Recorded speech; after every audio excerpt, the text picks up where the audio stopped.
About 15 minutes into this film, the female lead tells the male lead that being a movie nerd is, I quote, pretty cute. So by all accounts, that means I'm pretty cute. Oh, that gives me so much hope that one day I will find a girl for me that is into the same. No blood here because this is not an R-rated review. What is up, everybody? RandomRandomMan here, bringing you another video during this current quarantine era. I hope everyone out there is continuing to stay safe and be well during this unpredictable time, as I am here bringing you my review for Spontaneous. Based on the book of the same name, written by Aaron Starmer, the plot of this teen dramedy basically follows high school senior Mara, played by Katherine Langford, who becomes involved in a series of unfortunate events when she witnesses fellow classmates spontaneously combusting around her. And amidst all this chaos, she meets and falls in love with fellow senior Dylan, played by Charlie Plummer. And amidst all this as well, both of them struggle to survive, as literally any moment of theirs could be their last.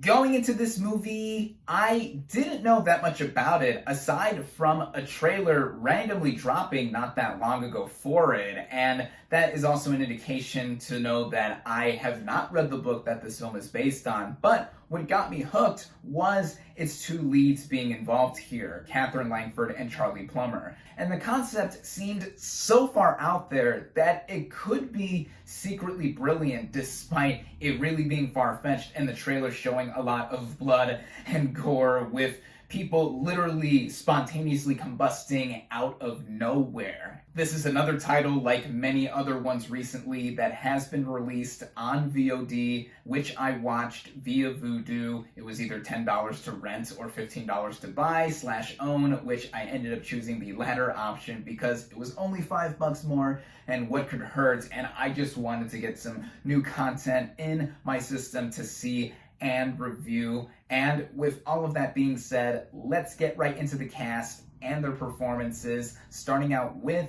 Katherine Langford as Mara. Now, this is a young actress who I've been following the career of for the last few years or so. Lots of people, including myself, first discovered Langford through her breakout and Golden Globe Award nominated role in Netflix's 13 Reasons Why, and recently she has also starred in a few movies as well, such as Love, Simon and Knives Out, two films that I love. And now in this latest effort that she has been in, I think that Langford gives her best film performance, and just performance in general, yet.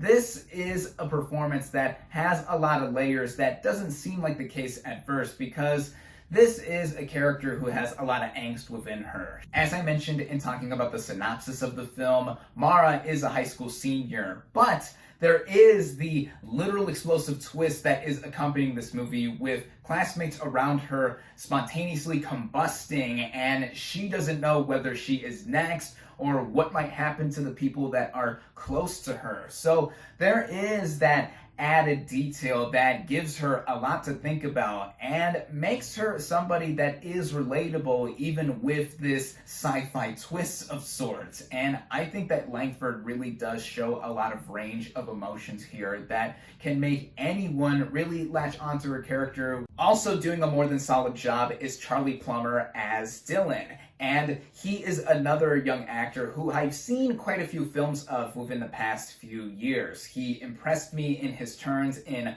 All the Money in the World and Lean on Pete. And here, as the male lead and love interest to Mara, I thought that he made for a very engaging character on his own as well. A lot of relatability with him and just trying to figure stuff out, but then all this is literally dropped on or blown up on him, as well as Mara and others. And the romantic chemistry between himself and Langford, I thought, was just utterly adorable. The supporting performances in this film I thought were noteworthy as well, such as Haley Law, who plays the best friend to Mara, Tess. She had a lot of funny quips at her expense. And then there are the parents of Mara, played by Piper Perabo and Ron Hubel. I thought that they played the cool, chill type of parents that we would see in this kind of setting, but also ones that are not too much out there and actually feel like they are legit real parents, even given the gravity of the dramatic situation of kids randomly exploding out of nowhere. And then Yvonne Orji is also a standout as this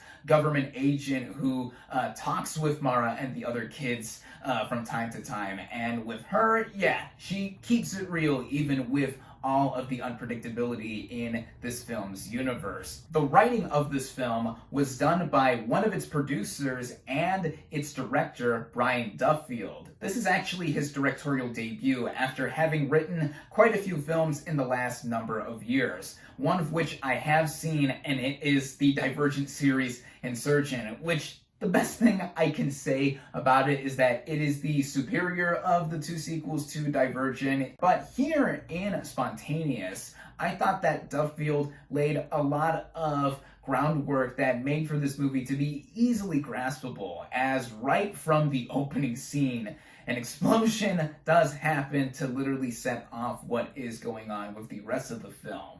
With this happening, this could go on the verge of predictable territory in some way, where one could expect every several minutes or so, another random side character or whoever just explodes, rinse, and repeat. While that is true to an extent here, at the core base of this movie, it is a teen dramedy. So there is the central romance between our two leads and also just them trying to figure out life in general on top of this explosive situation being pressed onto them.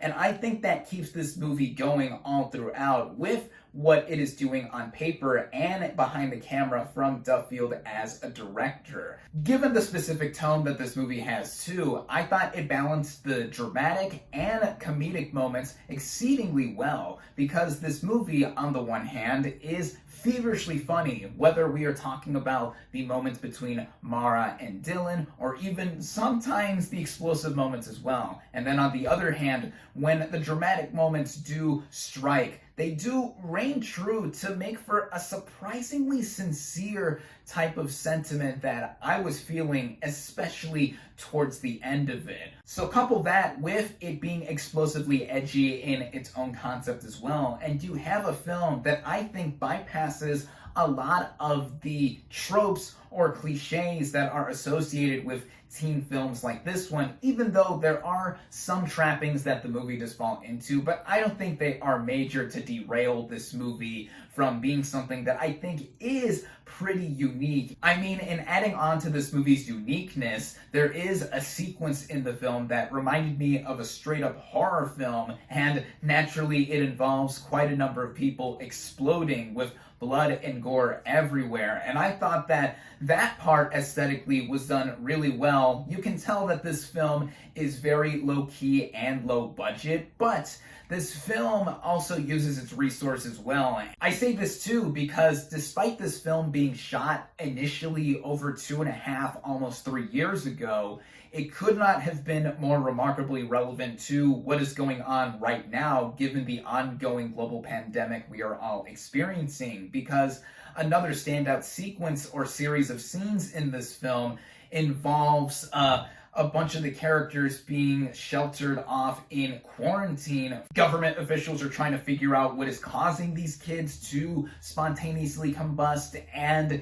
I don't think anyone involved in the making of this film could have foreseen how really topical this moment or particular part of the film could have been to what is going on right now, given its release being surrounded by this ongoing pandemic. And it seems arbitrary to mention in retrospect, but I thought it enhanced the experience of watching this film even more because, like I said, there is a sense of uncertainty across this movie in that any one of these characters, whether main or supporting, could explode randomly, and there was enough that got me grasped into to it throughout. It's about 100-minute running time that made me so entranced by this movie being so spontaneous, for lack of a better word. There are technical merits here and there with how it is shot, how it is lit, the music in the background. I thought adding a bunch of emotion to in specific moments. There's all of that. But I think that just with this film being in itself a surprise for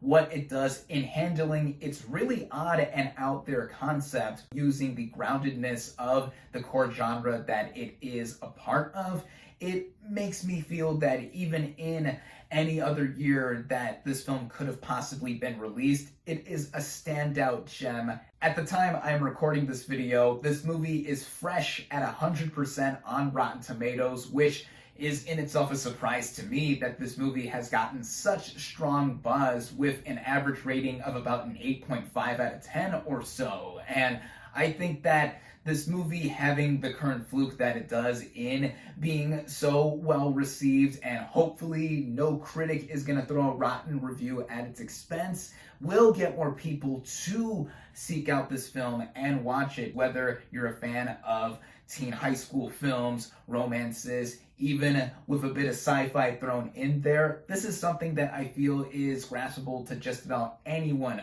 who watches it. And it's just about perfect, and I ended up loving it. This is now my current favorite film of the year thus far. I highly recommend it.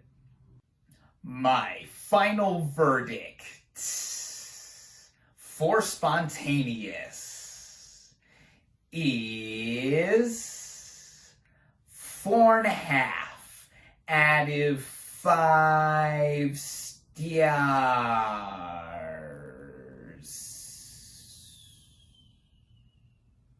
Thank you all, as always, for watching. Be sure to like this video, comment on what you thought of Spontaneous, social media links in the description, subscribe to my channel for more, and I'll catch you on the next movie review.